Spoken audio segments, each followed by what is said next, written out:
Gypsy Rose Blanchard was born on July 27, 1991, in Golden Meadow, Louisiana. Her parents were Claudine Dee Dee Blanchard and Rod Blanchard. Rod was only 17 when Gypsy was born, and Dee Dee was 24. They got married because Dee Dee was pregnant, but Rod later said he felt pressured into the marriage.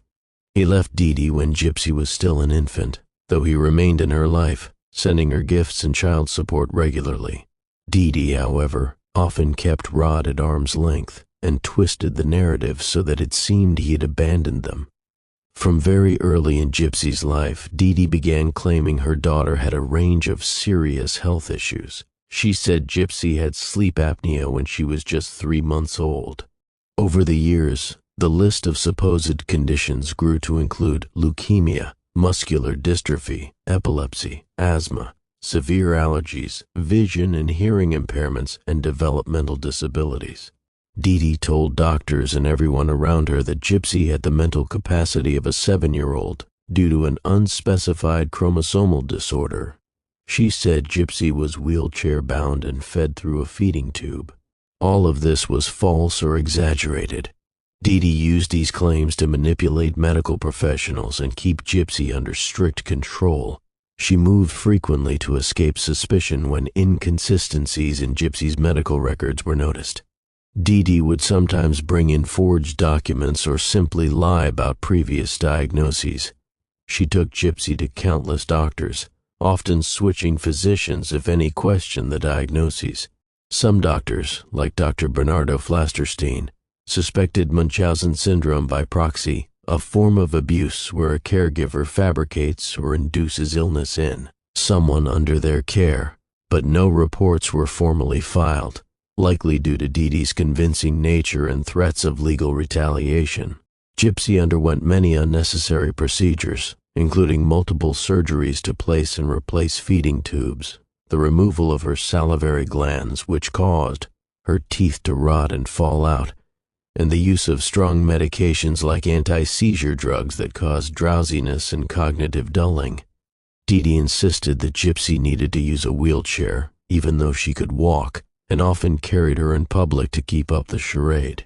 After Hurricane Katrina hit Louisiana in 2005, Dee Dee and Gypsy relocated to Missouri, first staying in shelters and then moving into public housing.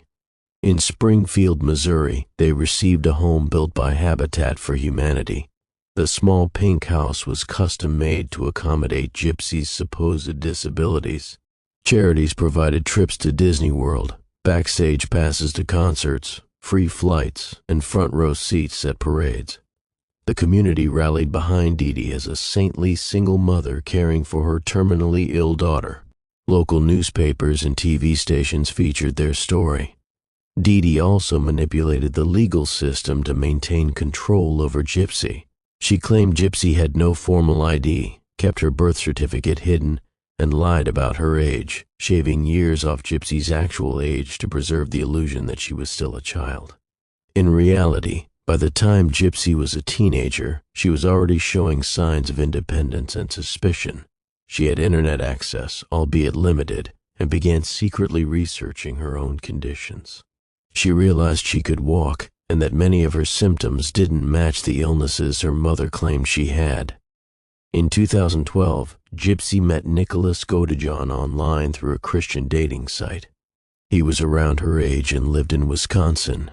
He had a criminal record for indecent exposure, was diagnosed with autism spectrum disorder, and had a history of mental illness. Their online relationship quickly turned sexual and dark.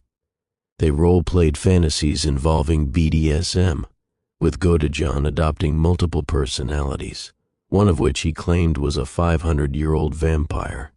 Gypsy found him intense and obsessive, but also felt he was someone who truly cared about her and could help her escape. After years of abuse and growing desperation, Gypsy confided in Godejohn about her situation. She expressed fear that her mother would never let her leave or have a life of her own. Together, they came up with a plan. At first, Gypsy hoped Godejohn could simply come and take her away, but she knew Dee Dee would never allow it. Their plan escalated to murder. On June 9, 2015, Dee Dee and Gypsy attended a doctor's appointment and returned home. That night, Gypsy let Godejohn into the house while Dee Dee slept. She gave him gloves, a knife, and duct tape. Gypsy hid in the bathroom and covered her ears while Godejohn stabbed Dee Dee 17 times in her bed. After the killing, the two had sex in the bathroom, cleaned up, and left with about $4,000 Dee Dee had hidden in the house, money largely from Gypsy's father's child support. They mailed the murder weapon back to Wisconsin in a package and then took a Greyhound bus there themselves. To make their departure seem like a kidnapping, or perhaps in an impulsive attempt at confession, Gypsy and Godejohn posted a message from Dee Dee's shared Facebook account. It read, "That bitch is dead."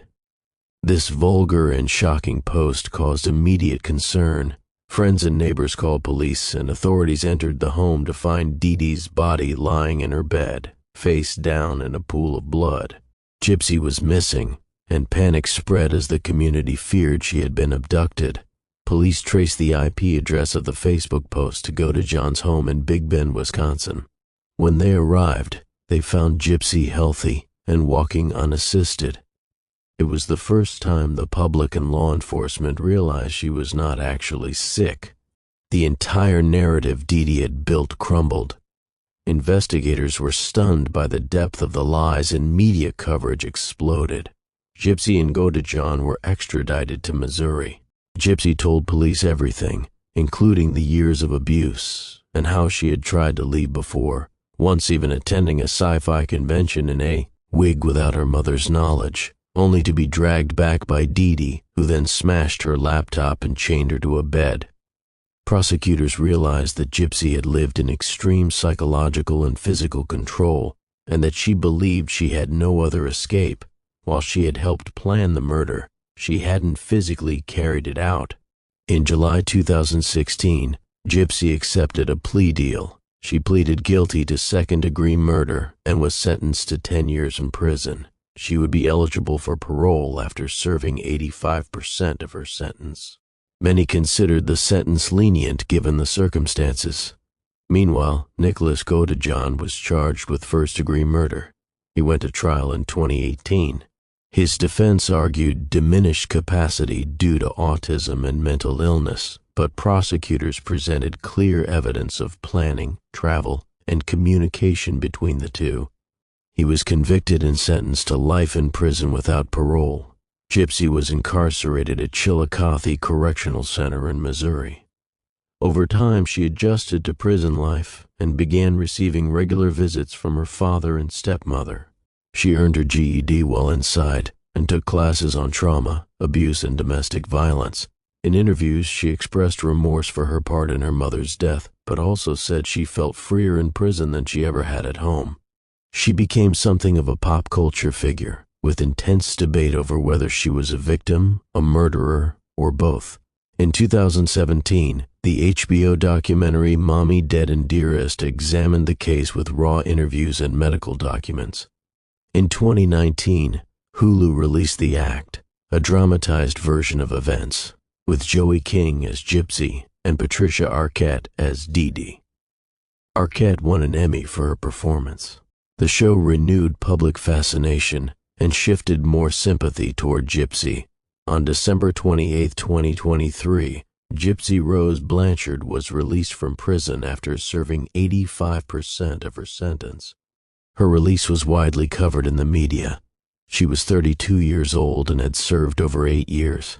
Upon her release, she reunited with her father and stepmother, did several interviews, and announced plans to become an advocate for abuse victims and raise awareness about medical child abuse and Munchausen syndrome by proxy. She also got married while in prison to Ryan Scott Anderson, though by early 2024, reports suggested they had separated. Today, Gypsy lives in Missouri, rebuilding her life while still facing the consequences of her past. She has acknowledged the complexity of her case, how she went from being a captive to an accomplice in murder. and has said she hopes her story can help others spot the signs of abuse and understand the long-term psychological damage it can cause. Her case remains one of the most disturbing and surreal criminal stories in recent American history,